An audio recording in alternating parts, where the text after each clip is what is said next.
relies on a deficit, and a lot of it is we do a lot of public services without fees to make ends meet. What we're doing outside the agency is making people understand what the regulations that we oversee. Just for example, with the military, we have every 6 months we meet. Guam EPA, Air Force, and Navy, we meet together and we call it a Guam Environmental Forum. And it's all day, and what we do is we sit down on the day-to-day permits that we need to work out, some of our concerns, some of our issues, some of our lessons learned.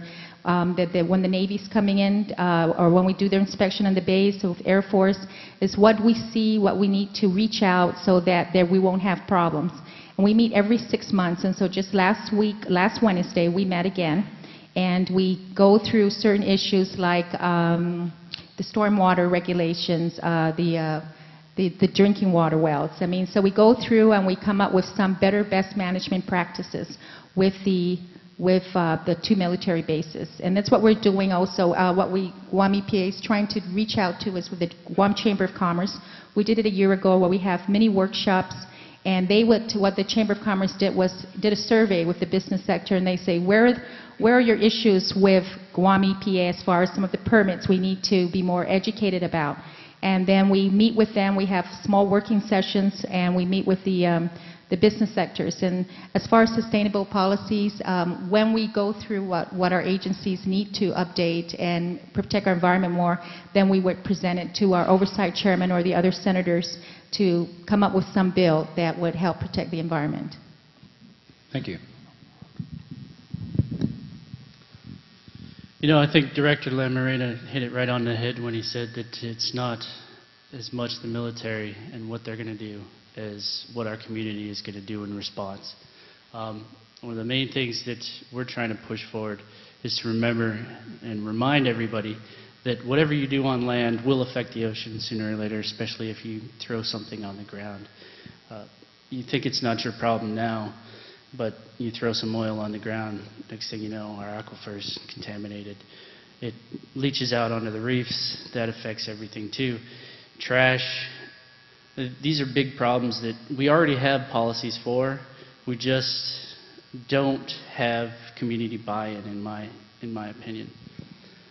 So that's one of the main problems that University of Guam Sea Grant is trying to tackle, is education and educating the community, and doing that through partnerships with the government, with the military, and with all of our regulatory agencies, as well as Department of Education, trying to get out there and tell people exactly not only what might be wrong, but some little solutions that we could do that would help out everybody in our way of life. So that's really what I think is the crux of it all, is that we need to come together as a community, facilitate any interactions between each other, look each other up, try to figure out who's doing what and what they're trying to do, and try and spread that word throughout.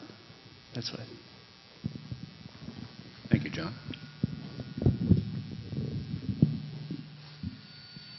Well, the scientific literature on water resource management, groundwater resource management, indicates that the most effective tool for managing your a sustainable withdrawal of water from your aquifer is an appropriate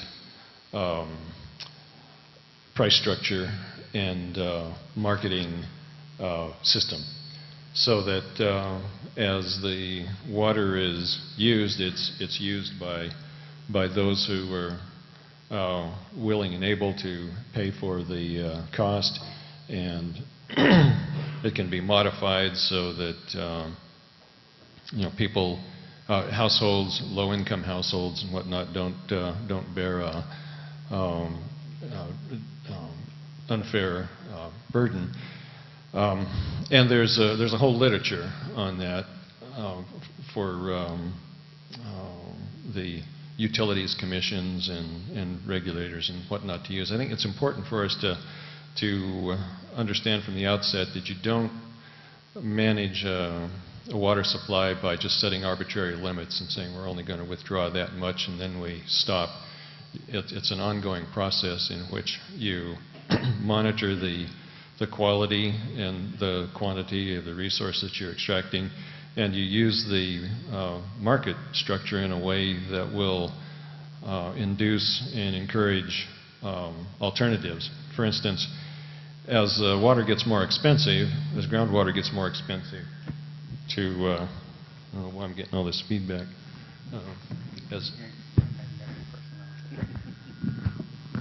As the water gets more expensive, appropriate.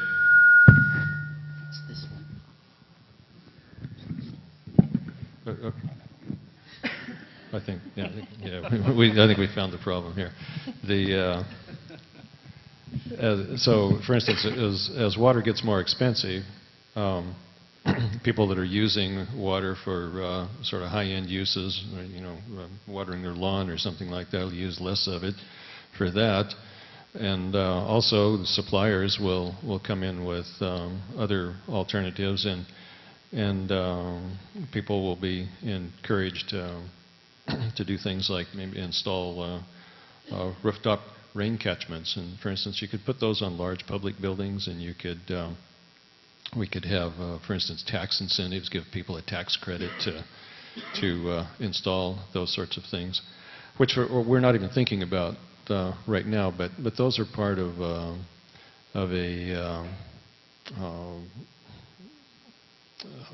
this holistic or combined approach to water management, where we should be sort of thinking outside the box and not just thinking, well, there's this amount of groundwater in the ground and we can only extract this much. That's not really the way it works. There's lots of alternatives. For the objective is not to just extract groundwater, but to provide water for people. So that includes capturing rainwater, includes using our surface water in southern Guam, and developing all of our water resources simultaneously with intelligent, coordinated approach and deliberate approach. Thank you. Gary? There was a reason why I opted to be last here. WERI doesn't normally get involved in the establishment of policy, but we are involved during the discussions that lead up to that, and more importantly, we tend to evaluate the science behind the policies that relate to water in particular. Case in point, the recent GWADI, a study that's underway on Guam. GWADI stands for groundwater under the direct influence of fresh water. It's a ruling that's on the books at the moment for aquifer systems in the U.S., and because we have a highly permeable karst limestone aquifer here, it was thought to have applicability. The ruling dictates that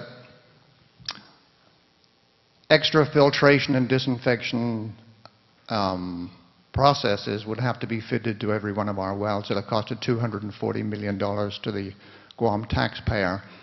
And of course, you can imagine the furor that set into motion when it was told by US EPA representatives who visited the island several years ago that it was a done deal. It's going to happen.